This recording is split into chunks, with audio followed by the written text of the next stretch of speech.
Hello and welcome. You're watching Financial Planner. My name is Smriti Rao and I'm in conversation today with certified financial planner Sumit Ved.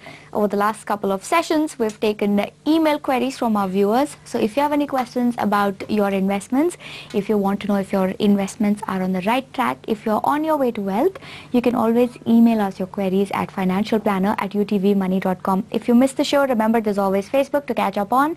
Go to facebook.com/Smriti Rao or go to our website utvmoney.com.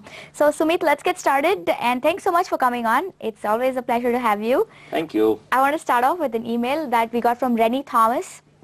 And Rennie says that he's in his early 30s and I'm not actually really sure if Rennie's a boy or a girl, but I'm just going to go with the assumption that it's a boy. So Rennie says he's in his early 30s and then he sends us his portfolio, says he earns about, the income in the household is 80,000 and the expenses are just 15,000 per month. They have a recurring deposit of 25,000 and then a PPF of 70,000 per annum. They also have completed ULIPs. They've completed 4 years in that, and this is Rennie and his wife, of course. So this couple's finances break down this way. They've basically written in saying, can you please help us plan our finances efficiently? So, you know, I think Rennie symbolizes a lot of young people who watch the show. You know, you're in your early 30s, you've maybe just gotten married, your first year, second year, and then now you have this combined income, both of them working. So what do you think, Sumit, 80,000 per month, do they look like they've sort of sorted out their savings, their investments? What would you like to see differently with Rennie's portfolio? Okay, we'll break this question. So what's their age? Early 30s. Okay, that's the first good part which these couple is doing. In a sense, they're talking about financial planning and planning their finances at an early age. So that's a message to everybody who's watching. Earlier you start, the better it is. Second point, what's their income? 80,000 per month. Expenses?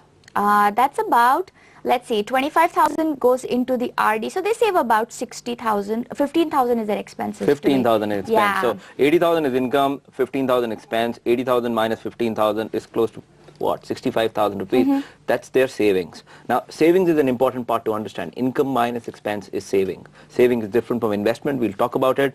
But this couple is starting early. They're in early 30s. They're saving around about 65,000 rupees a month. But they have that RD, right? They have the recurring deposit of 25,000. So you minus that, you get 40,000 in your hand.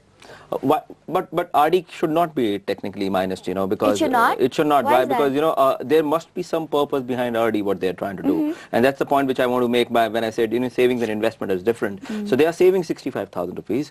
The biggest thing which they need to do when they say that, you know, help us plan our finances much better is to have goals.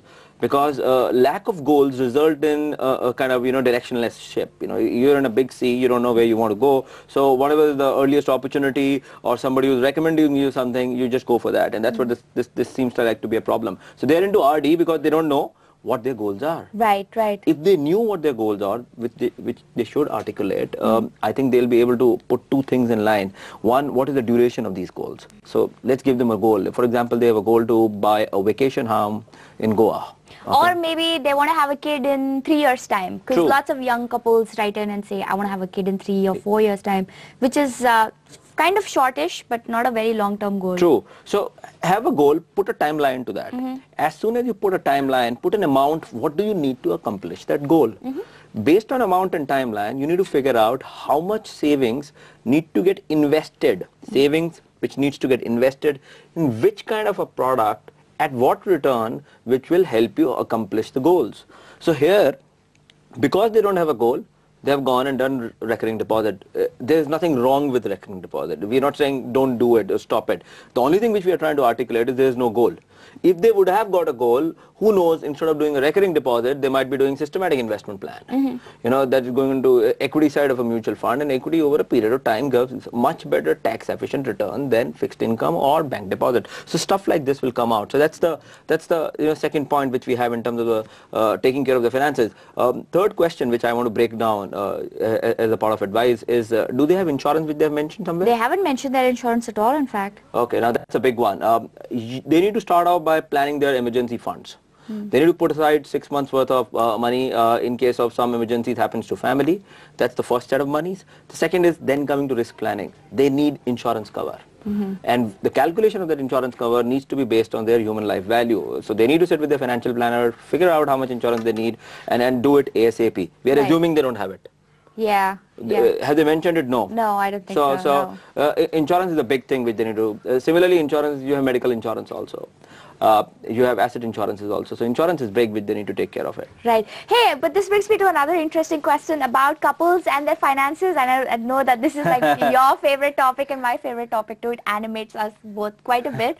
But what about couples who get married and then they don't talk about their finances? How dangerous is that for the relationship? Because here you have two people who are like, oh, I'm earning money, you're earning money too. And then nobody talks about their debt or what their own goals are. How toxic is it for young couples to not talk about money? Okay, let's answer this in an interesting way, okay? Let's do a BC, which stands for before crisis, which is financial crisis, and AC, which is after financial crisis, okay?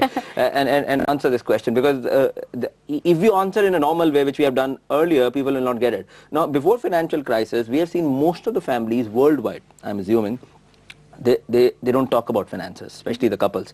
And suddenly one day everything is hunky-dory, family is doing fine, you have 3-4 houses, no problem, wife is spending money, kids are going to good school, and suddenly this crisis happened. And suddenly from 2-3 houses you don't have any house, you need to rush back to do something else, and you're in a big problem. Now, this can be relationship breaker. Yeah. It can be big. If you don't share your financial information with each other, it's almost like saying we don't have trust on each other. You know, I don't trust you whether you are capable of handling this information or you're capable of making decisions, which is big. So before crisis, a lot of people used to do it. Our advice after crisis in terms of an AC thing, it's almost foundation of any relationship, foundation of any marriage. You know, if I can go back in Indian mythology and that Saat Feras, you know, I'll make one more addition to that. You know, one of the Feras will stand for financial planning Feras. You know, please share financial information with each other, and we take the whole ritual based on that, because unless you do that, there can be so many misunderstandings. Right. And the other thing is that, you know, one, share your financial information, and just kind of going off that is that a lot of time men, or I think because of the sort of role that men play in our society, in our sort of gender equations, is that there might be debt on one party's side that they don't talk about or they don't reveal, and that can be dangerous because the spouse doesn't know, and then one day someone says, hey, you owe us, let's say 10 lakh rupees, and that can completely break a family apart, right? True. In the modern relationship, both the medical health and the financial health are very important to know about both the sides of the couple itself. So I think the importance is huge. And also I have one more personal theory which I want to articulate. You know, I've seen a lot of my friends when they get married, they say that I'm taking time to get married because I want to get married once I'm settled down. So what do you mean? I should have a big house, I should have a big car, then I get married. Now, I don't believe in that theory, you know. If you want to get married early when you don't have a house, so that your spouse also go through the struggle. She should not have a free lunch. It should not be, you know, I slog my ass to really go and make some money, and when my wife comes in and say, I give it on a platter, such a big house, such a big car. Not my theory personally, you know, nothing to do with financial planning fund out there itself. So I will say, start early, do financial planning goals, and then go through the journey together, because they'll bring you much more together. It's more romantic, achieving financial goals together. Okay, more romantic, achieving your financial goals together. We'll talk about relationships, money, and all of our financial planning tips in just a little bit. We'll take a break. We'll come back and chat a little bit more with Sunil.